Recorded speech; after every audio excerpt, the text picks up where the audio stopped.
Molestarte en ir a por gasolina. Echársela a alguien. Encender una cerilla y prenderle fuego. Es horrible. Últimas noticias. La policía encuentra a una adolescente quemada viva. Querían que sufriera. Las últimas horas de su vida son un misterio. No sabes de quién sospechar. La estaba acosando. Siempre la seguía y la molestaba. No sería capaz de matar a nadie. ¿Cómo es que se fue de tu casa y en menos de media hora esa chica estaba ardiendo en un coche? Estoy destrozada. Necesito a mi niña. La historia salió en la portada de la revista People en 2014. Una chica había sido asesinada de la forma más horrible imaginable. Su familia, así como su afligido pueblo natal, merecían respuestas. Pero en su lugar se desató el caos, la confusión y las sospechas.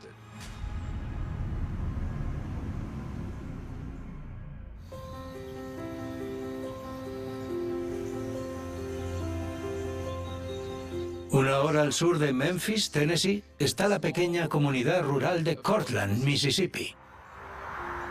Cortland, Mississippi, es una pequeña localidad con una población de unos 500 habitantes. Cortland es una de las comunidades más cariñosas y generosas que te puedes encontrar. Si alguien necesita algo, siempre están dispuestos a colaborar.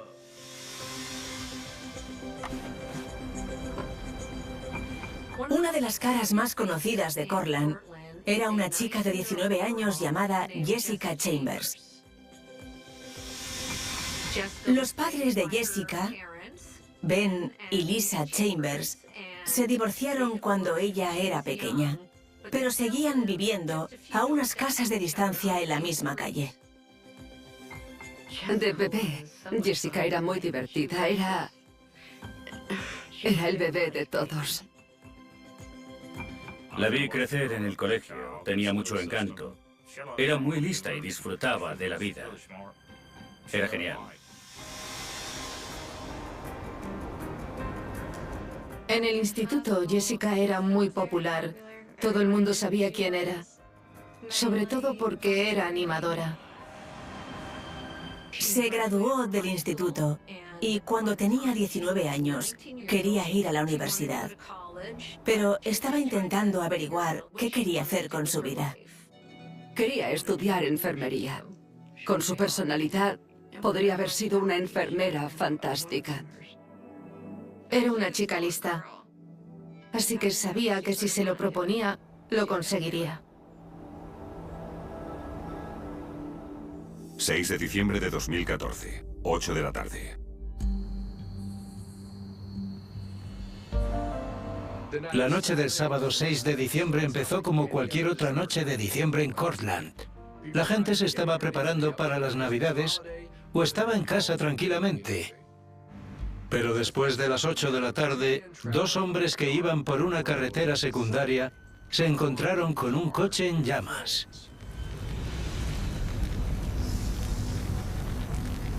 Iban por Herron Road y vieron un coche en llamas.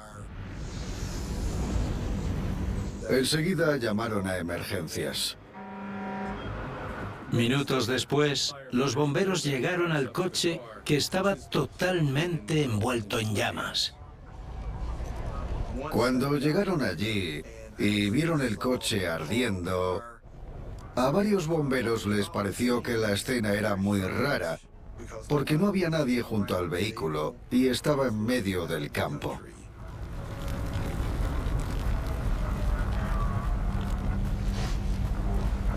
De pronto, de la nada, salió una figura del bosque. Algunos describieron la escena como sacada de The Walking Dead. Lo describieron como un monstruo. Varios se llevaron un susto. Los primeros intervinientes se dieron cuenta de que era una joven aterrada. No te esperas ver salir a alguien del bosque con el 90% del cuerpo quemado yendo hacia ti. Es surrealista. De inmediato se centraron en intentar salvarla. La tapé con mantas para intentar que estuviera cómoda hasta que llegara la ambulancia. Estaba sufriendo. Le costaba respirar. Estaba en shock y su cuerpo ya le estaba empezando a fallar. Intenté averiguar quién era. Le pregunté su nombre muchas veces, pero tenía mucho hollín alrededor de la nariz y la boca y le costaba mucho hablar.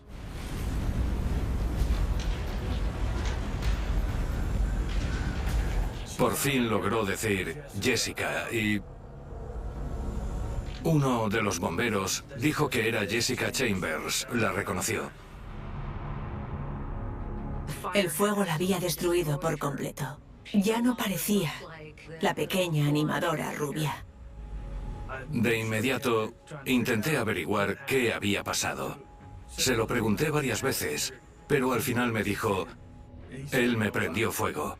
Le pregunté quién, y dijo que Eric o Derrick. Costaba entenderla.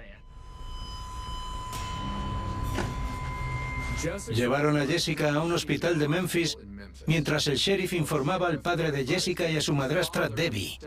Cuando se enteró, Debbie salió corriendo a la calle a buscar a Lisa. Debbie llegó y me dijo que habían prendido fuego a Jessica. No entendía nada. Yo acababa de hablar con ella. Me repitió que le habían prendido fuego. Y le dije que me llevara con ella. Juntos fueron a Memphis, donde recibieron las devastadoras noticias sobre el estado de Jessica. Jessica tenía quemaduras profundas por todo el cuerpo, lo que significa que el fuego había atravesado varias capas de piel y que sus órganos acabarían fallando. Estaba muy grave. Era terrible. Se decidió que lo mejor que se podía hacer era que estuviera cómoda hasta que falleciera. Cuando se enteraron de la noticia, ambos padres quedaron totalmente destrozados.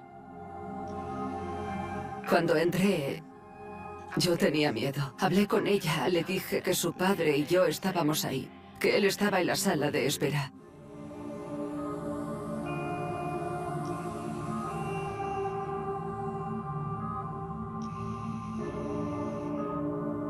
Le dije que no pasaba nada si necesitaba seguir adelante, porque estuviera sufriendo y que se haría justicia.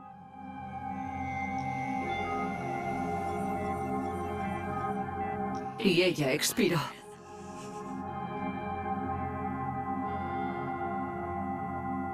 Creo que aguantó hasta que supo que estábamos ahí, porque sabía que su madre lo sabía. Eso es lo que siento. A las 2:37 de la madrugada del domingo 7 de diciembre, Jessica Chambers fue declarada muerta. Estoy destrozada, desolada. Necesito a mi niña.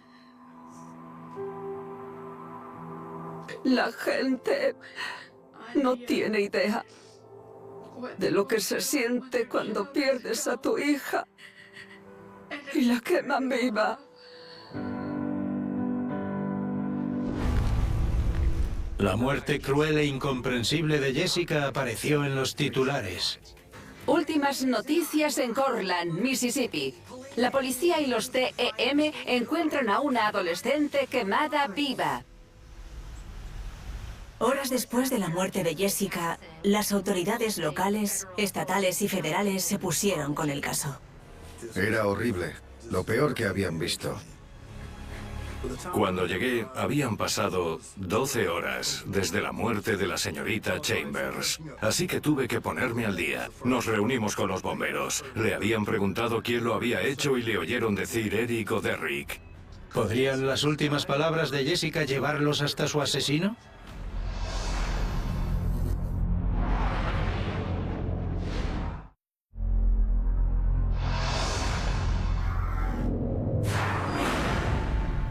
el segundo día de la investigación del impactante asesinato de Jessica Chambers. Los inspectores trabajaban sin descanso para encontrar a la persona que los bomberos habían oído a Jessica nombrar como su atacante. Cuando hablamos con los primeros intervinientes, uno dijo que le había oído decir, Eric o Derrick me hizo esto. Otro nos dijo que creía que había dicho Eric o Derrick. Uno de los sanitarios dijo lo mismo. Y que era negro. Pero ninguno había entendido bien lo que dijo Jessica, porque estaba en muy malas condiciones. Tenía la cara muy quemada, labios, lengua, costaba entenderla. Y además había mucho ruido. Entre los camiones de bomberos, el agua, los generadores y, por supuesto, había un coche ardiendo. Así que la comunicación fue complicada. Pensaban que había dicho Eric o Derrick, pero yo no conocía a nadie llamado así que tuviera motivos para hacer algo como eso.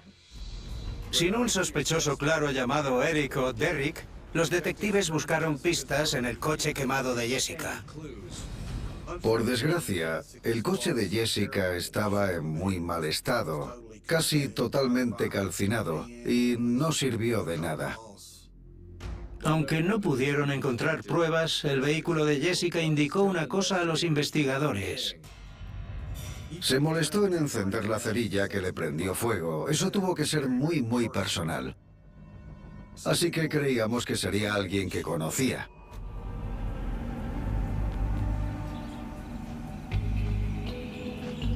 Esa tarde se produjo un avance en el caso cuando un hombre que caminaba junto a la carretera encontró las llaves del coche de Jessica Chambers. Las llaves del vehículo fueron encontradas a unos 200 metros junto a la carretera, en dirección al este, de vuelta a Cortland. Los inspectores mandaron a analizar las llaves para buscar ADN y luego se centraron en la prueba más prometedora que tenían, el móvil de Jessica. Encontraron su móvil debajo de la puerta del conductor. Así que mientras huía, se le caería del bolsillo o se cayó del coche. Lo primero que hicimos fue conseguir una orden judicial del historial telefónico de Jessica. Me costaba imaginar en aquel momento que no hubiera hablado con el culpable. Las autoridades consiguieron la orden, pero solo para las últimas 24 horas previas a su muerte. Los inspectores tuvieron en cuenta las llamadas recibidas y realizadas para intentar establecer con quién había estado y dónde había ido. 6 de diciembre de 2014, 10 y 19 de la mañana. Vimos que, al levantarse, se había escrito con su amiga Kisa. Kisa y Jessica eran amigas y se conocían desde hacía tiempo. Kisha le contó a la policía que Jessica la había recogido sobre las 10:30 y que en el coche estaba Quinton Tellis, un amigo de las dos. El de Quinton Tellis era otro número que aparecía en el historial telefónico de Jessica y era una cara conocida de las autoridades locales. Le conocía. Su nombre aparecía en muchas investigaciones relacionadas con drogas. Quinton no tenía una historia de violencia. Tenía dos antecedentes, uno por huir de la policía y el otro por hurto. Quinton nos dijo que esa mañana había estado en el coche con Jessica y su amiga, aproximadamente durante 1 hora.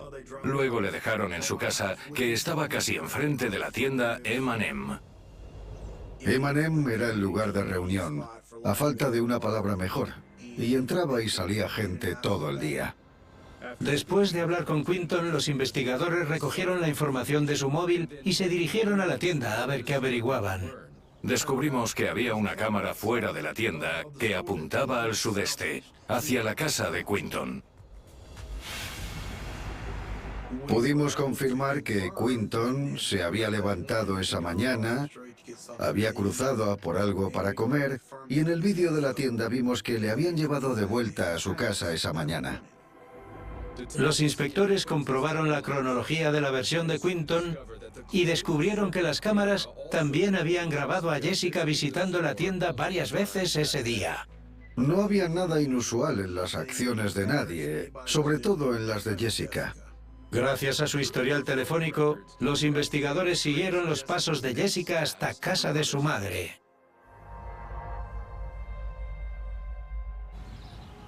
Vino a casa sobre las 12:30. Se tumbó en el sofá y se durmió. Esa tarde, entre las 5 menos cuarto y las 5:15, recibió un mensaje o una llamada que la despertó. Dijo que se iba a comer algo, a lavar el coche y que luego volvería a casa. Vimos a Jessica en la gasolinera y eran después de las 5. Jessica llegó, compró algo dentro y echó gasolina. Con la esperanza de descubrir dónde había ido Jessica cuando se marchó a las 5:30, los investigadores recurrieron a los datos de las torres telefónicas para rastrear los datos GPS de su móvil. Según su móvil, había abandonado la zona de Cortland y había conducido hacia Batesville, donde llegó aproximadamente a las 6 de la tarde. Y luego volvió a Cortland sobre las 6:30. Pero con quien estuvo en Batesville y dónde fue, seguía siendo un misterio. Según el historial telefónico, a las 18:48 Jessica llamó a su madre desde Cortland. Llamó y estaba en silencio, lo cual era muy raro. Normalmente al hablar con ella se oía música o algo. Era raro. La última ubicación de Jessica cambió a las 19:30, cuando fue desde Cortland a la escena del crimen. Los datos GPS revelaron que Jessica había recorrido 3,5 kilómetros para llegar a Heron Road a las 19:35. Durante los siguientes 30 minutos, su móvil permaneció inactivo. El móvil de Jessica no presentaba ninguna actividad después de las 20:04. Así que creemos que a esa hora el calor afectó al móvil. Informaron sobre el fuego a las 20:10. Ninguno de los números en el registro de llamadas de Jessica o sus contactos llevó a los inspectores a un Eric o Derrick, así que ampliaron la búsqueda. Queríamos encontrar a todos los Eric o Derrick que vivieran en el condado de Panola o cerca. Diferentes investigadores hablaron con más de 100 personas. Recopilamos información de todos los Eric o Derrick para conseguir los datos de ubicación de sus móviles. Si se encontraban a 10 o 15 kilómetros de la escena del homicidio, podían descartarlos rápidamente. Incapaces de relacionar a nadie con Jessica en su último día, los inspectores obtuvieron una orden más amplia para examinar su historial telefónico. Empezamos por los mensajes recibidos. Los inspectores leyeron los mensajes que había recibido Jessica y les sorprendió lo que encontraron. A varios no nos sentó bien. La gente miente por algún motivo. ¿Por qué nos había mentido él?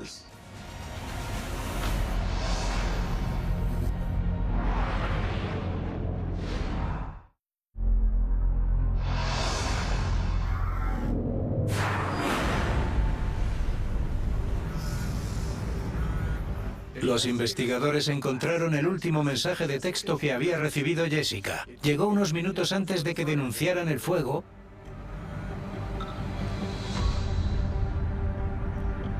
y era de su amigo Quinton Tellis. El quid del mensaje era que le decía: «Buenas noches, amor. No puedo verte hoy. Que duermas bien». Los investigadores se sorprendieron porque Quinton nunca mencionó que tuviera planes de ver a Jessica la noche que murió. Entonces supimos que teníamos que volver a hablar con Quinton Tellis. Fuimos a su casa y le pregunté por el mensaje que había mandado esa noche. Dijo que era para decirle que no podría verla esa noche. Los agentes le preguntaron cuál era la verdadera naturaleza de su relación con Jessica. Quinton nos dijo que había mantenido relaciones sexuales con Jessica una vez en el coche de ella, en una calle que había al sur de su casa. La admisión de Quinton de que se había acostado con Jessica cambió la dinámica de la entrevista. Querían saber qué hizo Quinton después de verla aquella mañana. Quinton dijo que había estado con unos amigos hasta por la tarde. Después fue a casa de su hermana para coger prestado el coche y poder conducir hasta Batesville, 12 kilómetros al norte. Le pregunté dónde fuiste y me dijo que a la tienda Fred's en Batesville. Quinton nos dijo que había ido a Batesville para comprar una tarjeta de prepago porque su novia estaba en Monroe, Luisiana. Quería ir a Cortland, pero no tenía dinero. Cuando volvió de Batesville, le devolvió el coche a su hermana y fue a la tienda de M&M. Quinton le dijo a la policía que después de ir a la tienda se fue a casa y esperó a que su novia llegara de Luisiana. Recelosos, los investigadores le pidieron echar un vistazo. Había un cobertizo enfrente de la casa en la que vivía con su madre, dentro del cual guardaba una motocicleta y también gasolina. Al encontrar la gasolina, los investigadores enviaron a un agente a Batesville para comprobar su coartada a la hora del asesinato. El agente vio el vídeo de seguridad y en él aparecía Quinton comprando una tarjeta de prepago para su novia. Las cámaras de vigilancia mostraban a Quinton en la tienda a las 20:26, 15 minutos después de que se informara del fuego. 8:58 de la tarde. Los inspectores luego comprobaron el vídeo de M&M y vieron que la última parte de la coartada de Quinton también coincidía. Compró algunas cosas y cruzó la calle hacia su casa. Sabíamos que podía haber asesinado a la joven, volver a la tienda, comprar lo que fuera y volver a su casa. Pero Quinton había sido muy sincero con nosotros, por lo que pensamos que a lo mejor contaba la verdad, porque tenía una buena coartada. Los agentes le preguntaron a Quinton si conocía a algún Eric o Derrick que quisiera hacer daño a Jessica. Quinton nos contó que Jessica había tenido problemas con Derrick Holmes. Según Quinton, Jessica se había quejado de que Holmes la acosaba. Empezamos a investigar más a fondo a este tipo.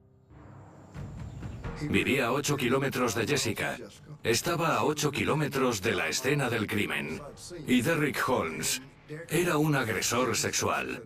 Parecía un sospechoso muy viable. Los habitantes de Cortland habían visto interactuar a Derrick con Jessica en público, pero nadie sabía si pasaba algo entre ellos. Fuimos a recoger a Derrick y pasé bastante tiempo interrogándolo. Holmes contó a la policía que había estado en su casa la noche del 6 de diciembre, viendo la tele y dando un masaje en los pies a su madre diabética. Le investigaron a fondo. Después de unos 3 días interrogando no solo a Derrick, sino también a su madre, hermanos, amigos de la comunidad, Derrick Holmes fue descartado como sospechoso.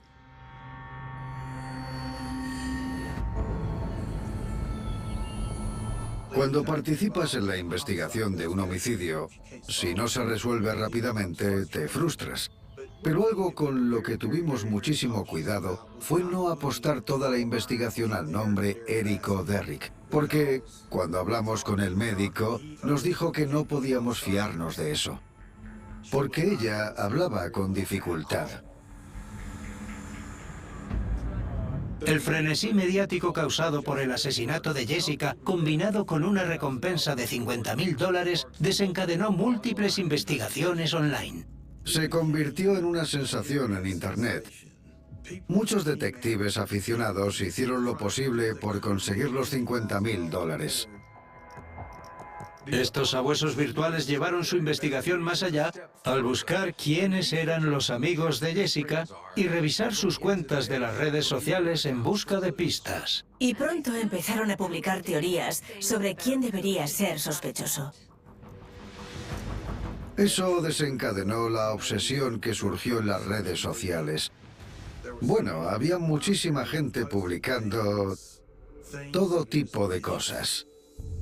Había muchos idiotas que me culpaban a mí, a su padre al pueblo, decían estupideces. El público pronto descubrió que Jessica tenía novio. La policía sabía que Jessica estaba saliendo con Travis Sanford. Pero al principio del caso, no le consideraron sospechoso, porque entonces estaba en la cárcel por robo. Pero con la comunidad enfurecida, las autoridades de Mississippi sintieron la presión de investigarlo más a fondo. Sospechaban que era miembro de una banda. No habría sido descabellado que hubiera sido el golpe de una banda desde la cárcel. Habíamos trabajado en asesinatos así. Jessica habló por teléfono con él el viernes, el día antes de su muerte. Los investigadores teorizaron que Travis podría haber sospechado que Jessica le estaba engañando y querría venganza. Los investigadores interrogaron a Travis para determinar si tenía algo que ver con el asesinato de Jessica. Vieron que Travis estaba destrozado por la muerte de Jessica y negaba haber tenido nada que ver con su muerte. Era un callejón sin salida. Los inspectores no encontraron pruebas que relacionaran a Travis o a ninguna de las otras personas a las que habían acusado en Internet por el asesinato de Jessica. Eso nos indicaba que se trataba de un lobo solitario que no había contado gran cosa a nadie.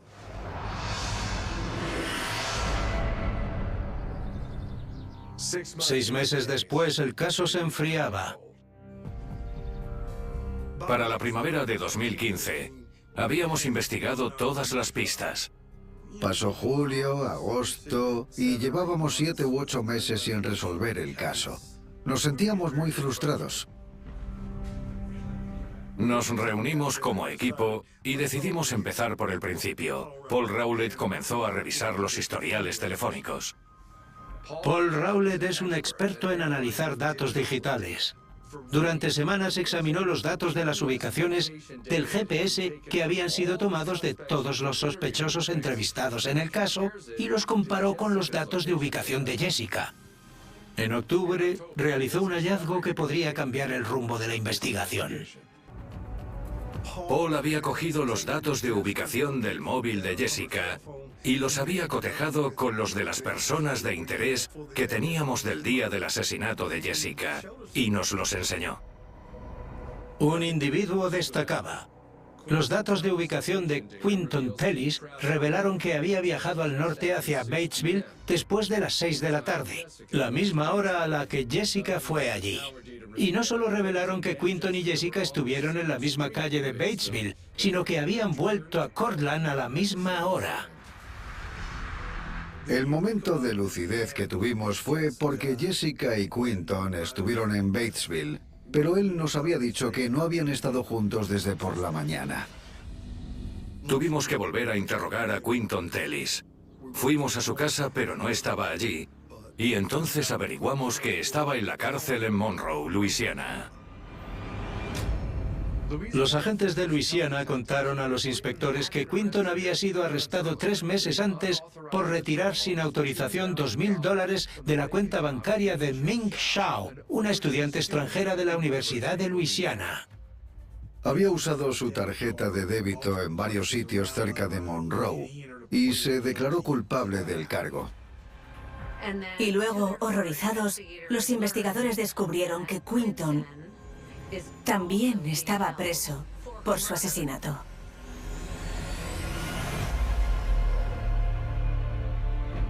La encontraron el mismo día que Quinton Tellis se estaba casando en Monroe, en la misma calle en la que habían encontrado su cadáver. Sabíamos que teníamos algo. El agente federal se puso a dar saltos.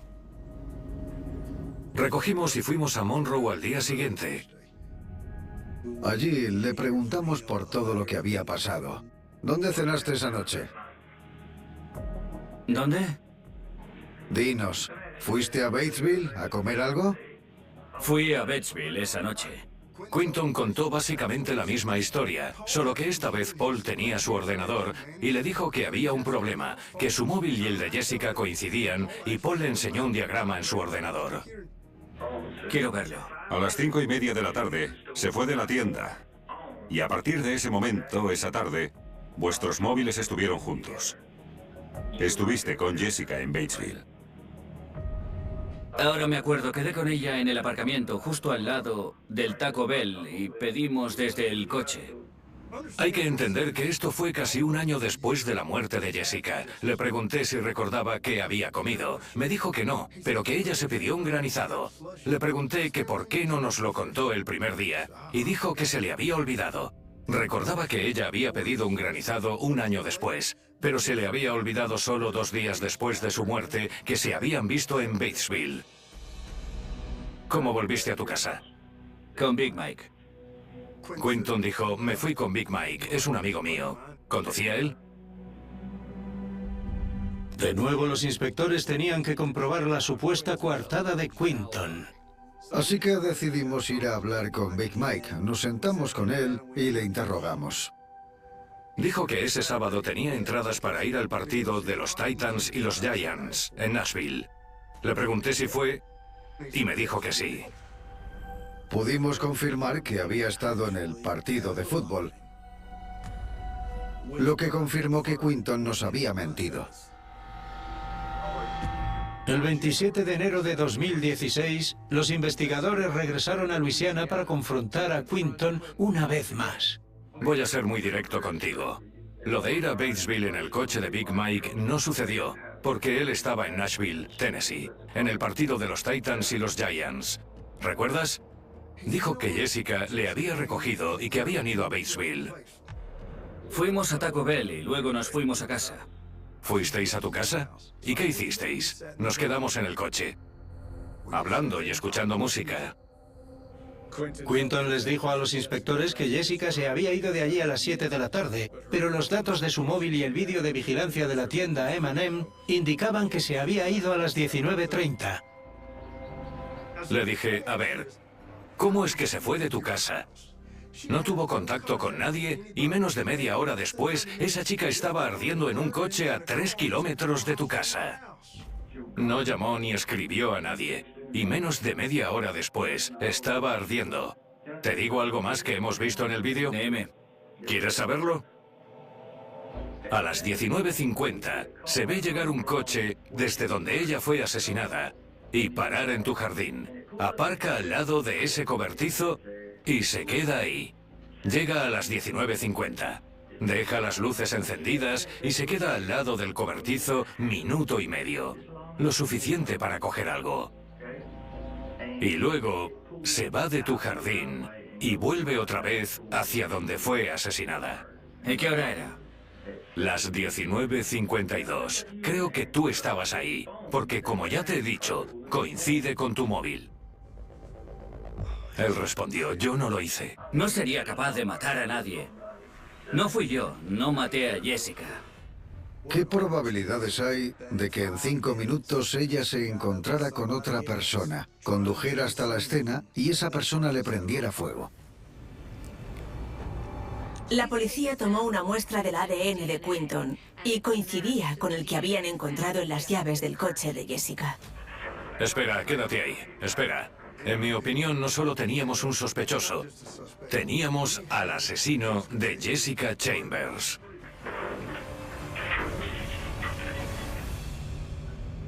Los inspectores creían tener el quién, pero necesitaban el porqué. Una orden de registro del historial telefónico de Tellis reveló un posible motivo. Cuando conseguimos el historial telefónico la semana anterior, los mensajes de Quinton siempre decían cosas como estoy cachondo, quiero hacerte esto, quiero hacerte lo otro. Siempre eran de contenido sexual. ¿Me das un poco de amor esta noche? Y ella contestaba, no, por Dios, no, y cosas así. En 3 ocasiones distintas él le pidió con mensajes tener relaciones sexuales y ella la rechazó las 3 veces. Fue porque no quería sexo. La quería a ella o nada. Y creo que esa ira le llevó a hacer esto. Me gustaría anunciar la acusación de Quinton Verdale Tellis por la muerte de Jessica Chambers. El caso del Estado contra Tellis parecía fuerte, pero quedaba una pregunta en el aire. ¿Le importaría al jurado que no se llamara Derrick o Eric?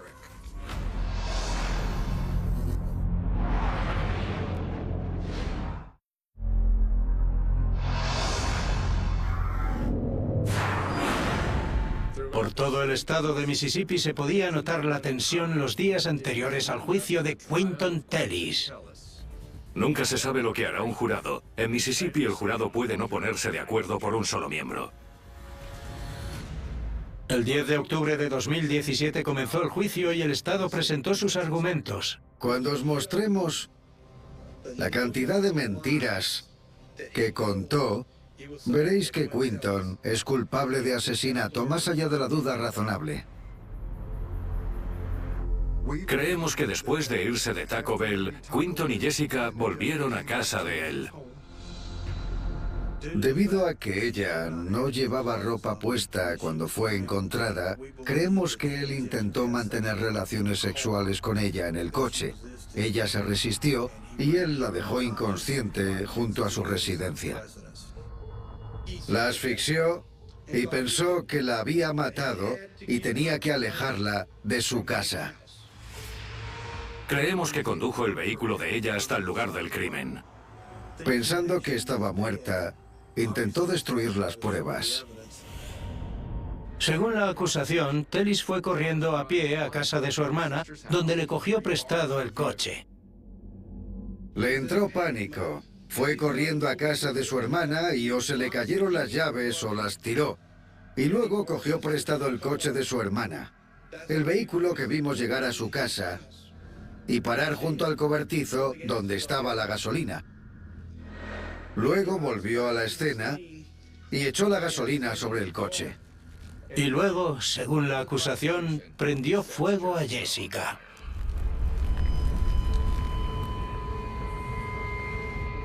Le envió un mensaje poco después de cuando creemos que el coche empezó a arder. Creo que fue su primer intento de conseguir una coartada. El segundo intento fue ir a Batesville a comprar la tarjeta de prepago. Hechos. De los móviles, de los vídeos de vigilancia que usaron y la tecnología. Me dijeron lo que necesitaba saber. El equipo legal de Tellis argumentó que las pruebas del Estado eran circunstanciales y que Jessica había identificado al culpable la noche de su asesinato. Hoy no se está juzgando a Eric. Damas y caballeros, y debería. Pregunté quién le había hecho esto y me dijo que Eric. Me dijo que Eric le había prendido fuego. Sonaba como Eric. Para todos los que escucharon, Eric me hizo esto. Eric me prendió fuego. E-R-I-C. Eric. No dijo Quinton. Para rebatir el argumento de la defensa, el Estado llevó a un experto médico que testificó que Jessica estaba tan quemada que físicamente no era capaz de hablar. Probablemente podría hablar, pero no pronunciar bien. Los labios no se mueven, la lengua no funciona bien. Cualquier palabra que quisiera decir no se entendería bien. El juzgado se llenó de incertidumbre y ansiedad, mientras los 12 miembros del jurado deliberaron durante casi 10 horas. Me han informado de que el jurado ha alcanzado un veredicto para la causa. Cuando volvieron, estábamos rezando. En el juzgado todo el mundo estaba muy nervioso. Nosotros, el jurado, declaramos al acusado Quinton Verdale Tellis no culpable de asesinato. ¿No culpable? Pensamos, ¿qué? Y el juez preguntó, ¿están todos de acuerdo? Y un hombre dijo que no. Señor, Preguntó si todos estábamos de acuerdo y no es así. ¿así que los 12 no están de acuerdo sobre el veredicto? No estamos todos de acuerdo. En el juzgado todos estaban atónitos. Un veredicto tiene que ser unánime. Han solicitado que el jurado vote y preguntaré a cada uno cuál es su veredicto. Culpable. Culpable. Culpable. No culpable. Culpable. No culpable. En ese punto teníamos un dilema sobre qué hacer. Es una instrucción que se llevaba usando 25 años y nunca habíamos tenido un problema. Así que les dijeron que los 12 tenían que ponerse de acuerdo y declararlo culpable o no culpable.